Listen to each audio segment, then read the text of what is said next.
Our Parsha and the Haftarah present us with two different models about how we're supposed to organize the community and collect the resources to build the Mishkan or the Beit HaMikdash, to build our holy temple. Our Parsha begins with, Parsha Teruma begins with, Daber b'nei Yisrael v'yichuli Teruma me'eit kol ish asher yidvenu libo tikchu et terumati. Begins with a system of, there's a call that's made to the community.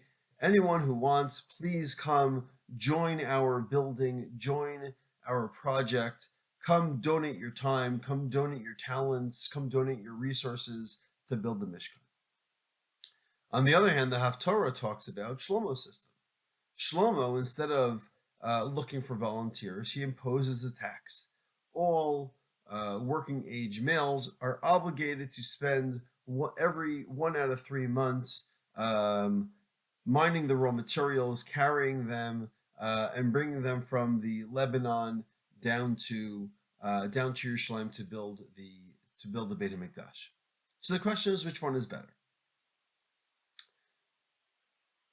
At first glance, it seems like Shlomo has the better system. At the most basic level, it's more certain.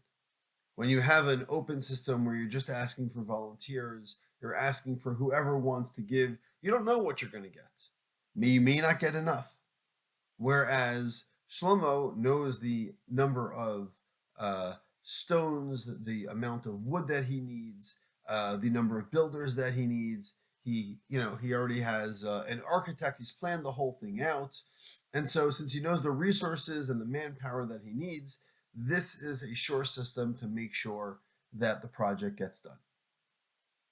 On a second level, when we think about what's the community's relationship to the Beit HaMikdash, well, it also seems like Shlomo has the better system. Each person has dedicated an equal amount of time towards building the Beit HaMikdash. Each person has an equal share. And so at first glance, it would seem like Shlomo has the better system, both in terms of ensuring that the project gets done and in terms of making sure that each person feels equally connected to the Beit HaMikdash. And yet, when we look at how each of these stories play out, the opposite seems to be true. On the one hand, when it comes to Shlomo, we are told that his tax does not end with the building of the Beit HaMikdash. It then continues to his palace, and then to the Milo, and then to the walls of the Yerushalayim, and then 3 cities of Chatzor, Megiddo, and Gazer. So once he imposes this tax, he just continues using it, and this is eventually what leads to the splitting of the kingdom under Shlomo's son Rechavam. The people are overburdened, they are overwhelmed, they no longer want this type of tax on them. It is too much for them, and they ask Rechavam to lighten the load a little bit, and Rechavam says no. And in the end, this ends up also destroying their attachment to the Beit HaMikdash.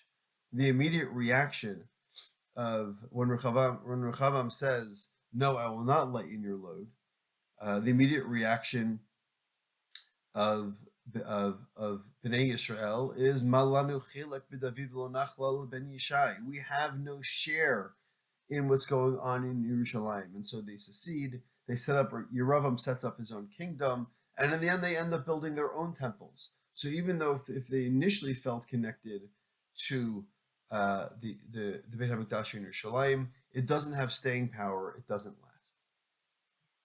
On the other hand, when we look at how Moshe's call for volunteers plays out, Shemot Perek Lamed Hey gives us a beautiful description of Vayavo kol ish asher nisa'o libo, that all people, whoever wanted to come and give, gave.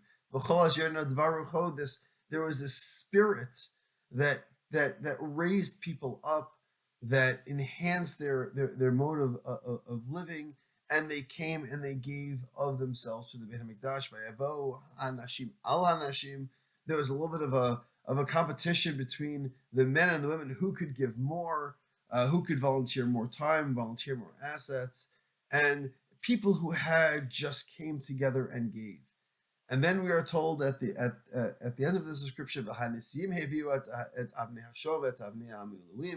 Niziim themselves as a group came together, and instead of having a tribal rivalry, they came together and they decided they were going to give the precious stones for the ephod and for the choshen. And so, what's the conclusion of the building of this call asking for volunteers to build the Mishkan? Shmot Parak Lamed Vav tells us that the people in charge come to Moshe and they say, Marbim ha'am lahavi, the people are giving too much. Midai ha'avodah limlacha asher tzivah Hashem la'asot otah. It's enough. We don't need any more. And so Vayitzav Moshe Vayaviru Kol B'Machaneh Lemor Ish Isha Al Yasu Od Melacha L'Trumat HaKodesh Vayikaleh Ha'am Mehavi. So it's the exact opposite with what happened to Shlomo.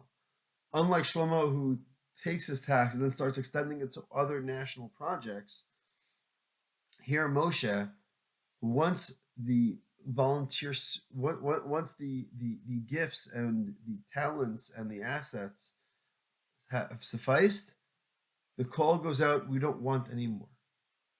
And so what this ends up doing is it ends up benefiting the people and the Mishkan on two levels.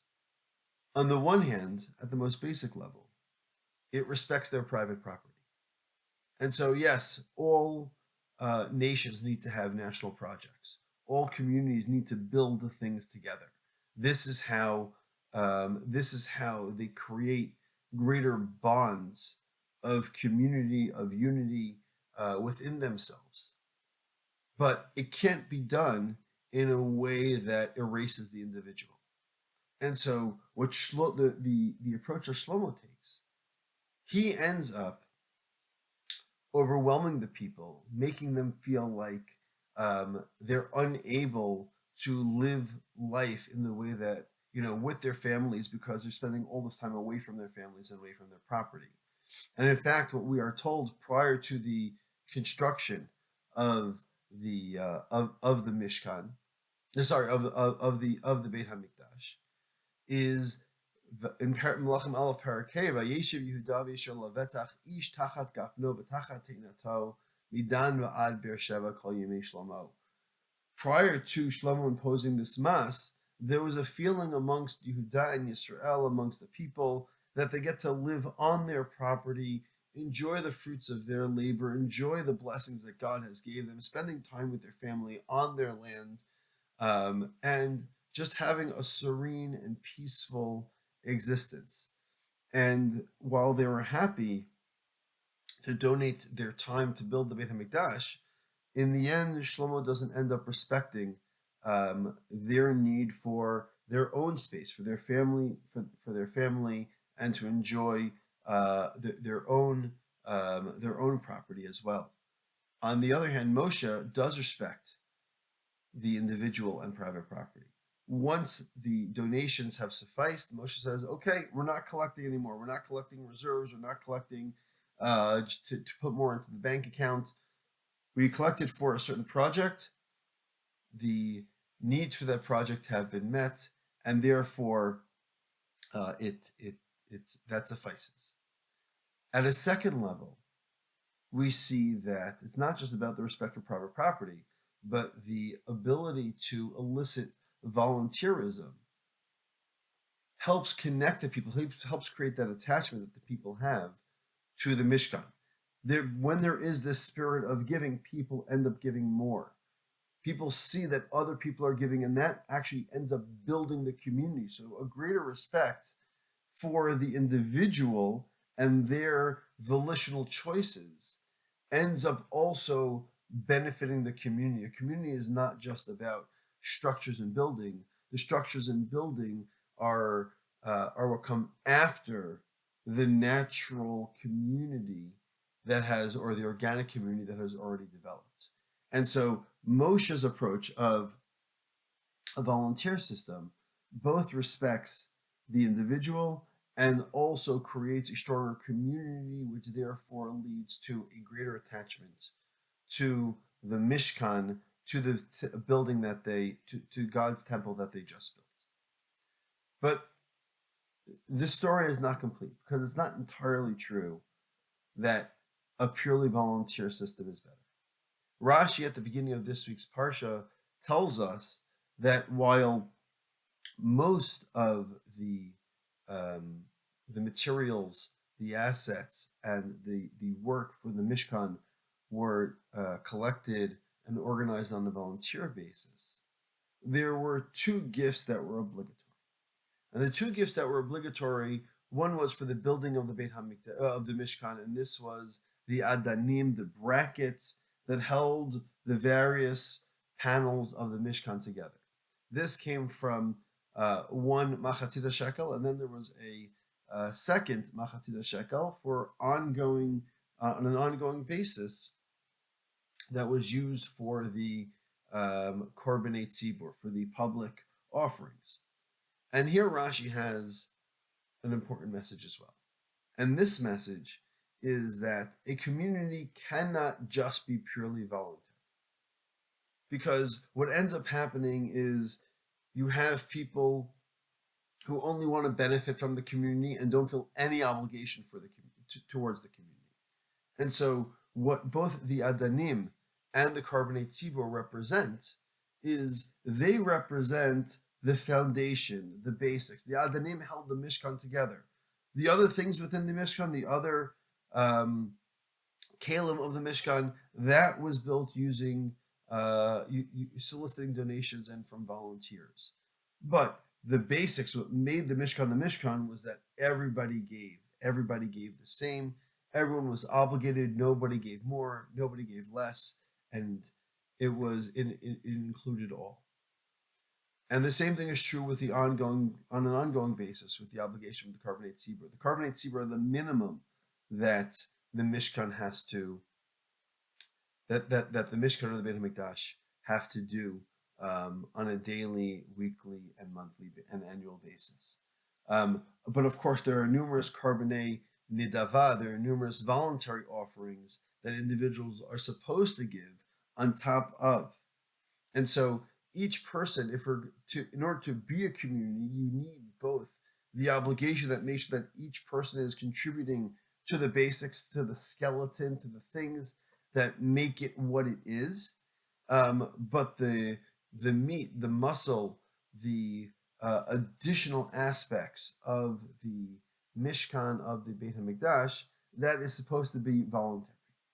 And the reason is because our Torah gives us many obligations, but those obligations are the things that we have to do. But on top of that, as Moshe describes in Sefer Dvarim, there is the ha-mitzvah, there is the relationship that we have with Hashem. And that relationship that we have with Hashem, that ahavat Hashem, that yirat Hashem, that depends on the individual, the choices that the individual makes, the amount that the individual is willing to sacrifice of their time, of their efforts, of their property towards HaKadosh Baruch Hu. And therefore, we need both of these together. We need both the basics. We need the more foundational obligations, but that's not enough. Built on top of that has to be the way that we each dedicate our time towards our communities, towards building our communities, towards building our relationship with Hashem, which requires our passion, our efforts, and going beyond ourselves. Shabbat Shalom.